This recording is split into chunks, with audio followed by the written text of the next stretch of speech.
오늘 우리가 읽은 하나님의 말씀은 열왕기상 12장 12절부터 24절 말씀입니다. 화려했던 이스라엘 왕국, 부강한 나라가 둘로 쪼개지고 말았습니다. 그 이유는 근본적으로는 솔로몬의 죄 때문이죠. 하나님께서 그에게 지혜를 주시고 엄청난 복을 주셨는데 그가 그 복을 끝까지 지키지 못하고 하나님을 배반함으로 이스라엘은 분열이 될 수밖에 없었습니다. 하나님께서 솔로몬 시대에 솔로몬에게 벌을 내려서 나라를 둘로 쪼개지 않은 이유는 다윗과의 언약 때문입니다. 다윗의 믿음, 다윗의 그 언약이 솔로몬이 하나님께 보호를 받는 이유가 되었습니다. 부모의 믿음과 자녀의 삶이 어떻게 연결이 되는가 우리가 생각을 하게 되는데, 어떤 면에서는 각자의 믿음이죠. 부모의 믿음은 부모의 믿음이고 자녀의 믿음은 자녀의 믿음입니다. 구원은 부모의 믿음으로 이루어지지 않습니다. 부모도 예수님을 믿어야 구원을 받고 자녀도 예수님을 믿어야 구원을 받습니다. 그러나 부모의 신실한 믿음은 자녀들에게 이어져서 부모의 신실한 믿음으로 자녀들이 예수님을 믿고 구원을 받게 되죠. 그런 의미에서 가정의 분위기나 또 환경은 매우 중요합니다. 우리가 너무나 잘 알다시피 자녀들의 문제는 부모로부터 발생을 하죠. 좋은 환경 속에서 사랑을 받고 믿음으로 자란 자녀들은 부모의 영향을 받아 바른 신앙생활을 하고 건강한 믿음으로 성장하게 됩니다. 또 설사 어렸을 때 삐딱하게 자녀들이 바깥으로 나가는 경우도 있지만 부모의 신실한 신앙을 지켜본 자녀들은 철이 들면 다시 하나님께로 돌아오죠. 그런 의미에서 가정의 환경은 매우 중요합니다. 특히 아버지의 신앙이 매우 중요하다는 것을 우리는 많이 깨닫게 되는데요. 아버지가 신실하게 신앙생활을 잘하는 가정, 물론 거기에는 어머니의 열심이 포함되어야 합니다. 자녀들은 그 부모의 신앙을 따라가게 되어 있습니다. 그런데 아버지가 신앙생활을 안 하거나 또 신앙생활을 해도 열심이 없거나 믿음이 없으면 자녀들은 아버지를 본받아서 불신앙의 길로 가기가 쉽습니다. 그때는 어머니의 노력이 배나 필요합니다. 어머니가 정말 온 힘을 쏟아서 자녀들이 믿음의 길로 가도록 도와야 자녀들이 신앙생활을 바르게 하죠. 부모가 어떻게 신앙생활을 하는가, 어떻게 본을 보이는가, 또 자녀들에게 어떻게 신앙생활을 잘 가르치느냐에 따라서 자녀들의 신앙생활이 바른 길로 갈 수도 있고 그렇지 않을 수도 있습니다. 또 부모님이 신앙생활을 해도 본이 되지 않는 모습을 보이면 자녀들도 부모의 신앙과 비슷하게 가는 경향이 있습니다. 신실한 부모 밑에 신실한 자녀들이 나오는 거죠. 그런 의미에서 부모의 신앙은 매우 중요하다고 할 수 있겠습니다. 다윗은 이러한 헌신적인 믿음으로 말미암아 솔로몬이 복을 받았잖아요. 오늘 우리의 삶에도 그런 역사가 나타나죠. 부모의 헌신과 믿음이 자녀들에게 믿음의 복뿐만 아니라 삶의 복을 줍니다. 부모가 헌신적으로 교회를 섬기고 또 하나님을 위하여 열심을 내면 그 복이 자녀들에게 이어져서 자녀들에게 삶의 복으로 나타나는데, 하나님은 우리의 연약함을 초월하여 우리에게 복을 주시는 분이지만, 우리가 성경을 통해서도 분명히 알 수 있듯이 심는 대로 거두게 하시는 분입니다. 부모의 헌신이 자녀들에게는 삶의 열매로 나타난다는 얘기입니다. 솔로몬 왕이 문제가 많이 있음에도 불구하고 나라가 깨지지 않은 이유는 열왕기상의 말씀대로 하나님께서 다윗과 약속하셨기 때문입니다.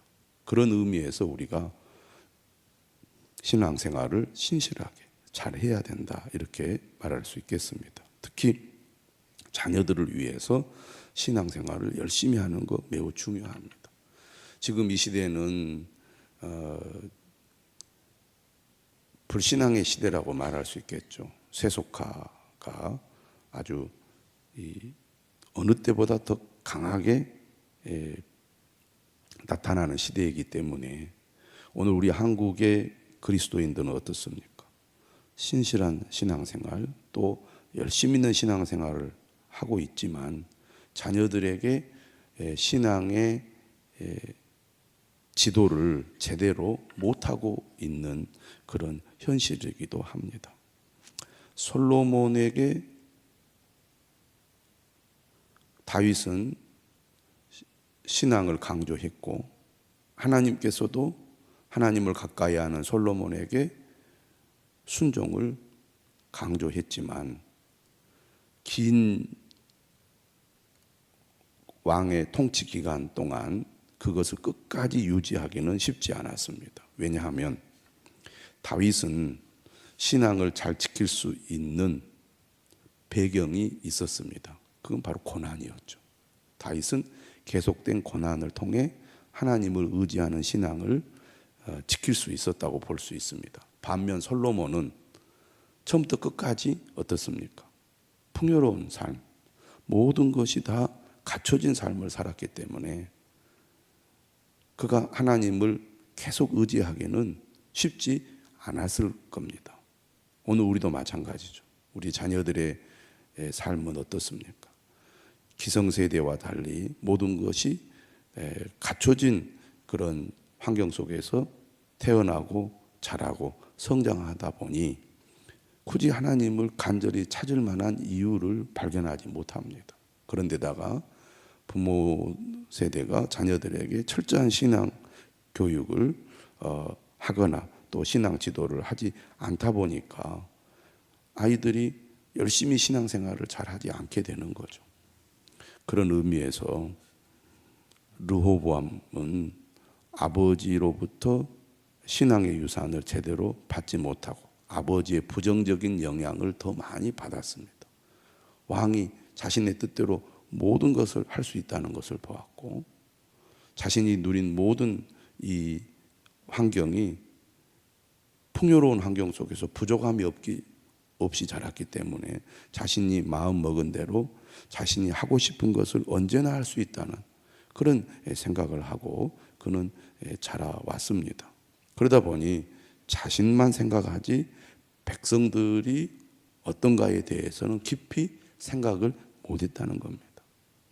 결국 그것 때문에 나라가 둘로 갈라지고 만 것이죠. 솔로몬은 지혜로운 왕이었습니다. 그 지혜는 하나님이 주신 거죠. 그리고 솔로몬이 구한 지혜는 어떤 지혜입니까? 백성들을 잘 판단하고 또 재판할 수 있는 분별력을 그가 하나님께 구했습니다. 다시 말하면 자신을 위한 지혜가 아니라 하나님의 백성들을 위한 지혜를 구한 거죠. 솔로몬의 초점은 하나님께 맞춰져 있었고 하나님이 주신 백성에게 맞춰져 있었습니다. 그런데 르호보암은 오직 자신에게만 초점이 맞춰져 있어요. 내가 이제 왕이 되었는데 어떻게 내가 왕으로서 왕권을 강화할 수 있겠는가, 여기에만 관심이 있었던 거죠. 그래서 그는 원로들과 젊은 그룹 양쪽의 조언을 들었지만 원로들의 자문은 무시하고 젊은이들의 조언을 받아들였습니다. 곧 그에게는 하나님이 주신 지혜가 없었다는 것이고 오직 그의 관심은 자신의 왕권에만 있었다는 겁니다. 그러니까 그의 관점이 어디에 있느냐에 따라서 그는 지혜로운 판단을 할 수도 있고 그러지 못할 수도 있다는 것을 우리는 오늘 본문을 통해서 배우게 됩니다. 욕심이 가득 차면 분별력을 잃게 되잖아요. 우리가 살아가면서 욕심에 사로잡히면 분별하지 못한다는 것을 우리는 경험을 통해서도 잘 알고 있습니다. 그러나 정작 내가 욕심에 눈이 멀었다는 것을 모를 때가 많은 거죠. 그러다 보니 내가 분별력이 있는지 없는지도 잘 모르게 될 때가 많습니다. 아마 르호보암도 그랬을 겁니다. 그래서 오늘 본문에 보면 노인의 자문을 버리고 어린 사람들의 자문을 따랐다고 되어 있습니다. 어린 사람들이라는 표현은 정말 어리다는 게 아니죠. 그들이 미숙하다는 것입니다. 물론 젊은 사람들은 패기도 있고 의욕도 가득 차고 뭔가 강한 힘을 가지고 나라를 끌어가야 된다는 그런 생각들을 가졌을지 모르겠지만 그들은 지혜롭지 못하고 어리석었습니다. 그래서 결국 백성들의 말을 듣지 않고 거부하고 만 것이죠. 그가 온 이스라엘의 통치자로 자리를 잡을 수 있는 마지막 기회를 놓치고 말았습니다. 한마디로 말하면 그가 지금 상황이 어떤 상황인지를 전혀 파악을 하지 못했다는 얘기입니다. 망명자가 있었고 백성들이 반발하고 있었고 분명하게 그들이 왕을 찾아와서 자신들의 요구를 했음에도 불구하고 사태의 심각성을 깨닫지 못하고 르호보암은 자신의 욕심에 눈이 멀어서 자신의 왕권을 지키는 데만 관심이 있었습니다. 그것이 결국 모든 것을 잃게 되는 원인이 된다는 것조차 깨닫지 못했습니다. 그런데 오늘 성경은 뭐라고 얘기하느냐 이렇게 얘기를 합니다. 15절에 이렇게 얘기하죠. 왕이 이같이 백성의 말을 듣지 아니하였으니 이 일은 여호와께로 말미암아 난 것이라. 여호와께서 전에 실로 사람 아히야로 느밧의 아들 여로보암에게 하신 말씀을 이루게 하심이더라. 이것은 결국 하나님의 심판이었다는 겁니다. 하나님께서 인간에게 내리시는 가장 큰 심판은 무엇입니까? 악하고 어리석은 마음을 돌이킬 기회를 주지 않으신다는 겁니다. 그러니까 하나님이 우리에게 매를 때릴 때 어떻게 때리느냐? 우리가 어리석은 판단을 하고 결정을 하도록 내버려 두신다는 거예요. 그게 하나님의 심판의 방법입니다. 하나님이 우리를 도우시려면 하나님께서 우리로 하여금 내가 지금 잘못 생각하고 있구나, 잘못된 판단을 하고 있구나, 이 길로 가면 내가 망하겠구나 깨닫게 하시는데 계속 고집을 부리고 악을 행하고 욕심에 사로잡히면 하나님께서 우리를 징계하실 때 그 생각대로 그대로 하도록 내버려 두시는 거죠. 바로 르호보암이 그랬던 겁니다. 그래서 결국은 10개의 지파가 르호보암에게서 등을 돌리고 말았습니다. 오직 유다 성읍만이 르호보암을 따랐죠. 르호보암이 뭐라고 했습니까? 14절에 나는 너희의 멍에를 더욱 무겁게 할지라. 나는 정갈 채찍으로 너희를 칭치하리라. 마치 자신이 마음 먹으면 반항하는 백성들을 완전히 다 자기가 제압하고 이 나라를 온전히 다스릴 수 있을 것이라고 큰 소리 쳤지만 실제로 10지파가 반란을 일으켰을 때 그는 힘 한 번 쓰지 못했습니다. 아무런 힘이 없었던 거죠. 큰 소리만 쳤지. 르호보암은 민심이 어떤지를 몰랐고 백성들의 마음을 읽을 줄 몰랐습니다. 하나님의 지혜가 없었던 것이죠. 그가 어떻게 합니까? 오늘 본문 18절에 보면 역군의 감독 아도람을 보냅니다. 이 아도람은 사무엘하 20장 24절에 언급된 동일 인물로서 솔로몬 때 노동 감독관을 지낸 사람입니다.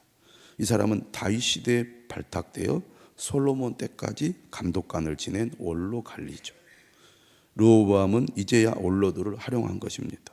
하지만 이러한 르호보암의 선택은 매우 어리석은 선택입니다. 백성들은 아도람을 돌로 쳐 죽입니다. 아마 노역에 대해서 협상을 하고 화해를 시도하려고 했던 것 같습니다. 하지만 북이스라엘 10지파는 자신들이 학대당하던 기억을 또 올렸을 것입니다. 그리고 오히려 우리에게 역군을 보내 더 많은 일을 시키려고 그러나 보다라고 아마 오해를 했던 것 같습니다. 그만큼 르호보암 왕에 대한 10지파의 분노는 크게 달했던 것이죠.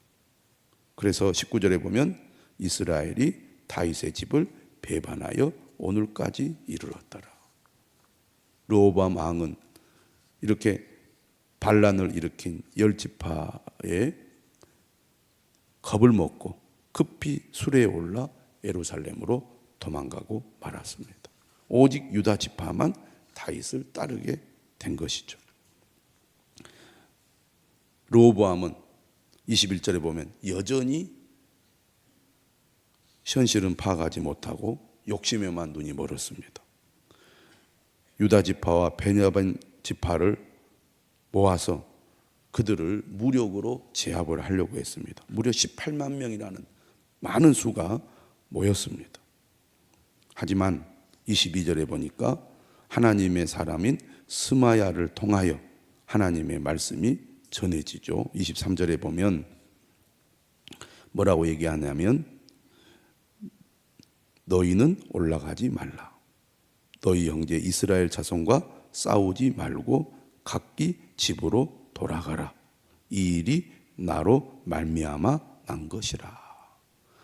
이스라엘이 분열된 것은 하나님께서 하신 일이라는 거죠.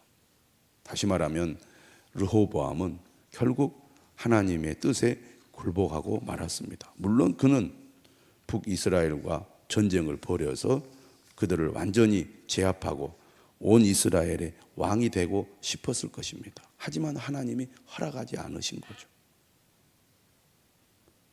하나님의 말씀을 듣지 않고 하나님의 뜻과 반대되는 길로 갔던 솔로몬 그리고 그 아들 르호보암 때에 결국은 부강했던 나라가 둘로 쪼개지고 겨우 유다 지파와 베냐민 지파만 다스리는 그런 유다 왕국의 왕으로 머물고 말았던 것입니다.